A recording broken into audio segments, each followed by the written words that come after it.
আমি জানি আপনি পারেন স্কাই রিপ্লেস করা, কিন্তু সেটা ফটোতে। ভিডিওতে কিভাবে স্কাই রিপ্লেস করতে হয় অনেক কঠিন মনে হচ্ছে?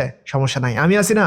আজকের ভিডিওতে আমি দেখাবো আপনার হাতে থাকা একটি মোবাইল দিয়ে কিভাবে আপনি যে কোনো ভিডিওর স্কাই রিপ্লেস করতে পারবেন। শুরু করবো এখনই। তবে শুরু করার আগে আপনি যদি আমার চ্যানেলে নতুন হয়ে থাকেন তাহলে অবশ্যই চ্যানেলটি সাবস্ক্রাইব করে পাশের বেল আইকনটি প্রেস করে দিবেন, যাতে করে এই ধরনের টেকনোলজি রিলেটেড ভিডিও আপনি মিস না করেন। তাহলে আর কথা না বাড়িয়ে চলুন ভিডিওটি শুরু করা যাক। প্রথমে গুগল প্লে স্টোর থেকে কাইনমাস্টার অ্যাপ্লিকেশনটি ডাউনলোড করে ওপেন করে ক্রিয়েট নিউতে ক্লিক করতে হবে। এরপর এখান থেকে 16:9 সিলেক্ট করে ক্রিয়েট বাটনে ক্লিক করতে হবে। এখন মিডিয়া থেকে ইম্পোর্ট করতে হবে একটি ব্ল্যাক ব্যাকগ্রাউন্ড। এই ইমেজ অ্যাসেটস থেকে একটি ব্ল্যাক ব্যাকগ্রাউন্ড নিয়ে নিচ্ছি, এখান থেকে আমি কেটে দিচ্ছি। এরপর লেয়ার থেকে মিডিয়া থেকে একটি ভিডিওকে ইম্পোর্ট করতে হবে। ওকে, ভিডিওটি ইম্পোর্ট হয়ে গেছে। এরপর যেতে হবে এখান থেকে স্ক্রল করে স্প্লিট স্ক্রিনে, এখান থেকে এটাকে ফুল স্ক্রিন করে দিতে হবে। এরপর এই লেয়ারটিকে ধরে ঠিক সামনে নিয়ে আসতে হবে। এরপর এই ব্ল্যাক ব্যাকগ্রাউন্ডটিকে ডিউরেশন বাড়াতে হবে 6 সেকেন্ড। এরপর ভিডিওর যে বাকি অংশটি রয়েছে এখানে আমরা এখান থেকে এটাকে স্প্লিট করব এবং বাকি অংশ ডিলিট করে দিব। ওকে, এরপর আমরা এখান থেকে স্কাইটিকে চেঞ্জ করব। এরপর আমরা এখান থেকে যাব লেয়ারে, এই মিডিয়া থেকে আমরা একটি স্কাইয়ের ফটো ইম্পোর্ট করব। ওকে, আমাদের স্কাইয়ের ফটোটি এখানে ইম্পোর্ট হয়ে গিয়েছে। এরপর আমরা এটাকে ক্রপ করব। এর জন্য আমরা এখান থেকে যাব ক্রপিং।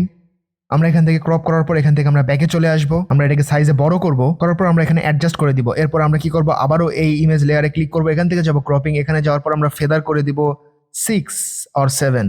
ওকে, আমরা ব্যাকে চলে আসবো। ঠিক এখন যদি আমরা ভিডিওটিকে প্লে করে দেখি,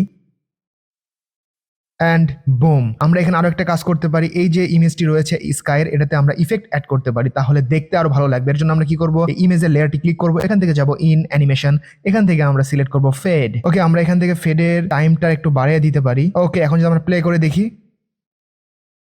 অ্যান্ড বুম, স্কাই চেঞ্জ হয়ে গেছে। এরপর এই ভিডিওটিকে সেভ করার জন্য ঠিক উপরে রাইট সাইডে একটি অ্যারো চিহ্ন দেখতে পারতেছেন, এটাতে ক্লিক করলে ভিডিওটি সেভ হয়ে যাবে। এই ধরনের ভিডিও আরো পেতে চাইলে অবশ্যই চ্যানেলটি সাবস্ক্রাইব করে পাশের বেল আইকনটি প্রেস করে দিবেন। দেখা হবে পরের ভিডিওতে। আসসালামু আলাইকুম।